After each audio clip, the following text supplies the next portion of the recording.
tumefika mahali tukaona ni kama UDA kidogo Bungoma uongozi ya juu ni kama imetusahau, na tungependa kuambia president na timu yako, sisi wenye unatuona hivi, umeona tumebebana wote, we have youthful team here, tuko na wamama na sisi tuko na tunasema we want to work with you, we want to work directly with you Mr. President.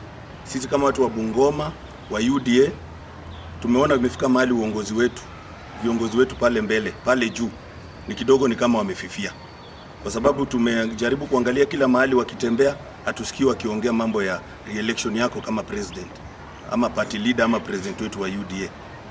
Kama sasa wamama Bungoma County ni kama tumewachwa nyuma. Tuko na viongozi wetu ambao walichaguliwa na UDA party. Tuko na viongozi wetu ambao wako ndani ya chama. Lakini viongozi wetu wote ambao wako ndani ya chama ni lazima wakifanya jambo lolote lazima wahusishe wana UDA.